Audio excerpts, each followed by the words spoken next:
Vale, bueno, hoy vamos a ver la polaridad del enlace covalente.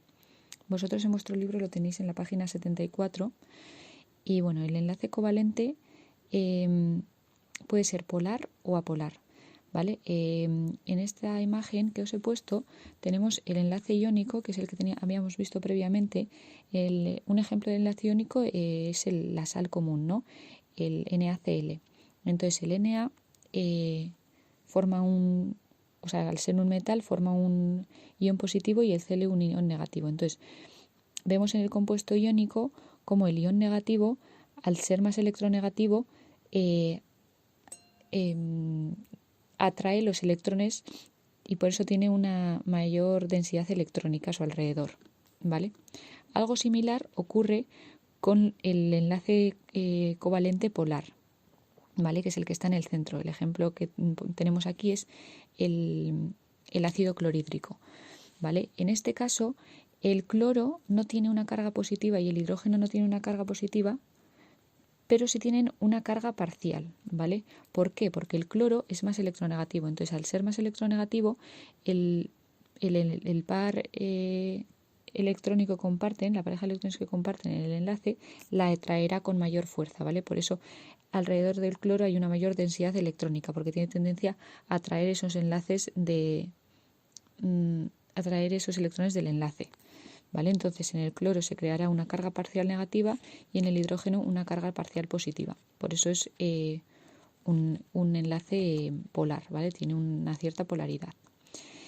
Y en el ejemplo del cloro gas que tenemos, que es el primero, vemos que ahí el enlace covalente es apolar. ¿Por qué ocurre esto? Porque ambos átomos son igual de electronegativos, con lo cual ambos atraen los electrones con la misma intensidad y la distribución electrónica será igual, ¿vale? Será uniforme. Vale, y existe una magnitud que nos ayuda a determinar la polaridad de los enlaces covalentes, ¿vale? Esta magnitud se llama momento dipolar.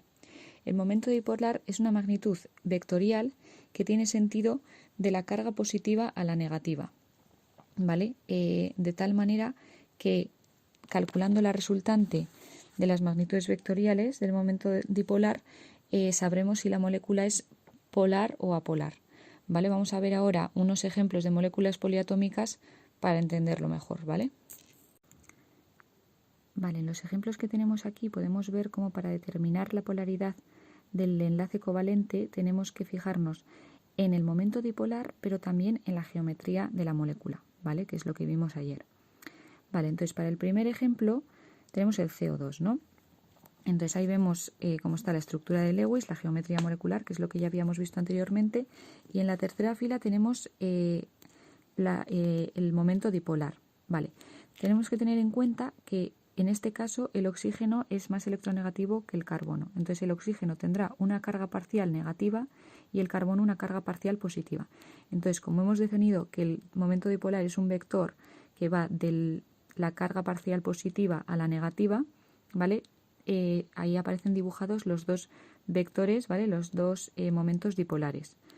Vale, y en el en la última fila vemos cómo calcula el momento dipolar resultante. Entonces hace la suma vectorial de los dos vectores de los momentos dipolares y al ser iguales pero de sentido opuesto se neutralizan, ¿vale? Entonces la resultante será 0.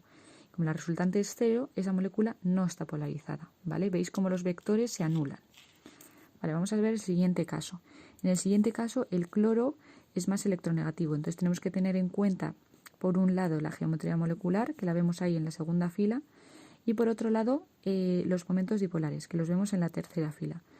¿Vale? Entonces, los momentos dipolares, como hemos dicho, van de la carga parcial positiva a la negativa. En este caso, como el cloro es más electronegativo, tiene carga parcial negativa. Vale, entonces vemos que esos tres vectores también se anulan vectorialmente y por lo tanto la carga no es polarizada. O sea, el enlace no es polarizado. ¿Vale? Bueno, espero que veáis cómo se anulan esos tres vectores, pero si no me lo comentáis y lo vemos en clase, ¿vale? Vale, vamos con el ejemplo del agua.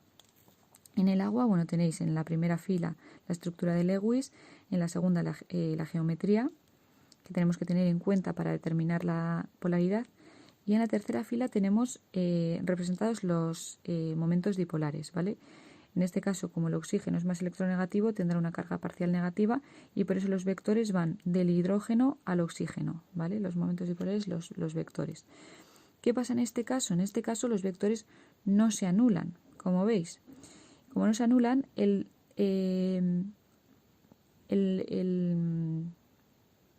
momento dipolar resultante es el que sale en la cuarta fila, ¿vale? Ahí tenéis el vector resultante. Entonces, como el vector resultante no es nulo, ese enlace va a ser polar, ¿vale? Se va a crear un dipolo en el que la carga, o sea, el oxígeno tiene una carga parcial negativa y el hidrógeno una carga parcial positiva, ¿vale?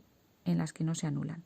Entonces, el oxígeno tendrá una densidad electrónica mayor y el hidrógeno menor. Va a haber una distribución electrónica no homogénea.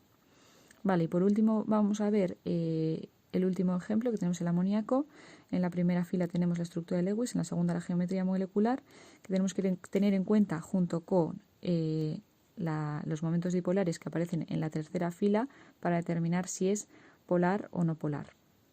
Vale, bueno, entonces en este caso el nitrógeno es más electronegativo, por eso los vectores van de la carga parcial positiva a la negativa, ¿vale?